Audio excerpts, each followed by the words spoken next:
So last night, everyone's favorite new president delivered his first joint speech to Congress since retaking the White House.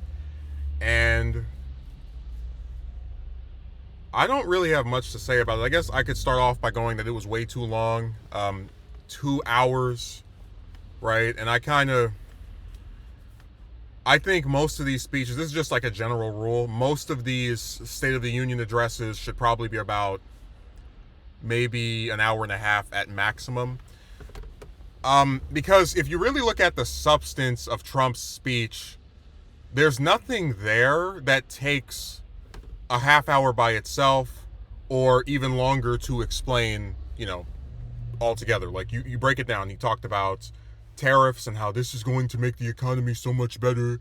He talked about a little bit of foreign policy, the disastrous withdrawal from Afghanistan. These are things that are mostly, when Trump speaks, caught up in not very explanative terms. Like, he doesn't really go into detail of, okay, I am going to fix the economy by implementing these tariffs and then prices will go down. No, it is, I will put this in place and then things will be so much better and we will be living in the excellent utopia society. Just crap. I should say that one of the most notable parts from the reaction of the audience was Al Green, the Democratic congressman from Texas, getting thrown out. And you had Mike Johnson sitting up there, we need to respect decorum. And look, I think Green's thing was, theatrics. It's not going to actually change anything. And that's a big part of the reason why other Democrats didn't even bother. Well, I know that Omar at one point apparently walked out. But my issue with decorum is that we live in a rotten society, as I've said it before. And this means that we have, record levels of either unemployment or these like stagnant wages, homelessness increasing, various other issues that are going and going and going. And you have these congressmen and these senators who many people, myself included, feel like are insulated from the consequence of having their constituents living in squalid conditions. So when you have these pressing issues, who gives a damn if Trump's talking and someone yells or shouts from across the room? I don't think he should have been punished by being escorted out. But also, going back to the hypocrisy of this, you go and you look at Biden's State of the Union speeches, right? Especially, I think, the last two. And you saw people like Marjorie Taylor Greene interrupt those. And these same Republicans that were... And, of course, let's not forget when Obama was giving his speech and got called a liar by Joe Wilson from South Carolina. And you didn't see these same people condemning that, saying he's going to be punished with sanctions and all this other stuff to go after someone for not respecting the sanctity of the president talking. Like, so what? It's just it's something where I don't think Green really changed anything by doing it. It was mostly, again, just theatrics. But the fact that he's going to apparently be punished for daring to interrupt the amazing president's long address, I find kind of goofy as well. It's like basically everybody was just acting dumb in that case. Yeah,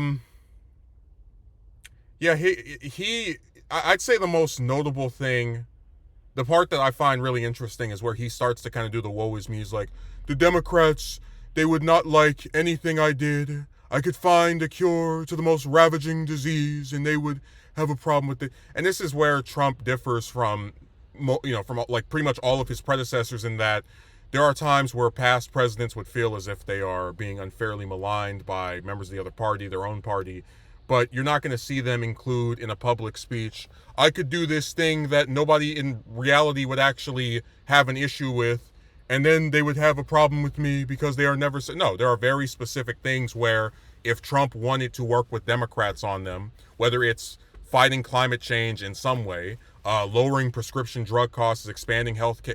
These are hell. I mean, if he tried to do single payer, you might actually get some Democrats to fight him on that because they're so right wing. But it's funny to watch him play, like the supposedly most powerful person in the world play victim about some politicians not liking him when their dislike of him has not actually been able to stop him from doing the things he's done the last 6 weeks. And my favorite part besides that is probably where he said, I have been doing swift and unrelenting action, and the American people are on my side. It's like, dude, I highly doubt that if you could go back, and we've seen this where people who voted for Trump do not like all these layoffs, right? People getting terminated from their job because the government feels, the new government of the last month and a half feels like it's time to slice down the number of people in these jobs, being demonized for being a government worker. A lot of voters who supported him don't support that trash. And it's like by the day, there are more and more people are disliking Musk, especially, who was there and getting his little claps. So it's really comedic to see him pretend that he's this extremely popular figure when he's always had a slightly above 50% approval rating, if not less. He's always been an extremely divisive politician ever since he started running for president almost 10 years ago. It is a total joke. The only parts that I thought were okay was when he honored the Laken Riley mom, and I believe it was her sister that were there, and the family of the man that lost his life during the Butler, Pennsylvania shooting, as well as when they had the little boy the boy that became that they deputized as a Secret Service. Little moments like that I like, because I like it when normal people get invited to these things that aren't part of the congressional system. Although I will say, it's so sad with Laken Riley. She's basically what they do with these people is they take a tragedy, the person that died as a result of it, and they hold them up as a prop to use for their political agenda. So like if Laken Riley had been killed by someone who lived here, no Republican would invoke her name whatsoever. It didn't matter if they did it with a gun. It didn't matter if they did it with a knife. There'd be no attempt at actually trying to have some positive change and then mention her specifically. But because it was an illegal immigrant, they can demonize and pretend that all the Americans are all peace-loving, but suddenly, even though most of the time when an American gets murdered, it's by another American, overwhelmingly, but then suddenly the evil migrants who are flooding in are attempting to destroy. That's the whole reason they even bring her up or make her a thing that gets talked about at all, and it's very sad. So yeah, it was an overly long speech that had some crybaby moments from Trump. I could do this and I would still be criticized. And it's him covering his behind. He's trying to make excuses for everything he does and sound like it's going to be very helpful, when in fact his approval rating is going down. I mean, Musk is eroding quickly. And like I said, I really feel bad for regardless of the fact that 70 million of them voted for him, there were people in that group of 70 million who wanted the profound change. They wanted to, not have high grocery costs and high mortgage rates and rent and, all of these different things. And Trump is not going to do anything to make any of that better for a single damn person. His first 6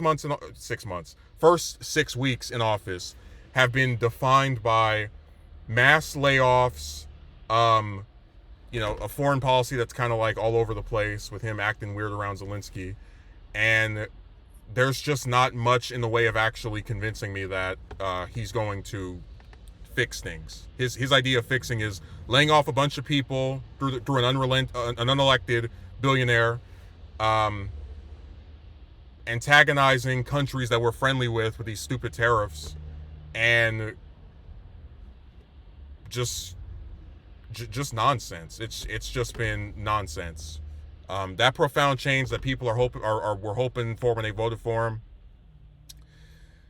I'm sorry to say, but there's nothing in that address that made me any more convinced of what he's going to do to make things better than what I came from when I went into it. And why isn't it sad that again, wages that have been stagnant for 15 years, and you can't see Trump say one thing about it. Oh yeah, if you live in a southern state or some other part of the U.S., maybe you should get paid more than $7.25 an hour. How nuts is it that the cost of things keep going up even in places where the wages stay at the bottom? So you have to pay more while getting paid the same. You pay more than you did 5 years ago before the lovely virus. But you still get paid the same as you did before. It's nuts. Living in a rotten society.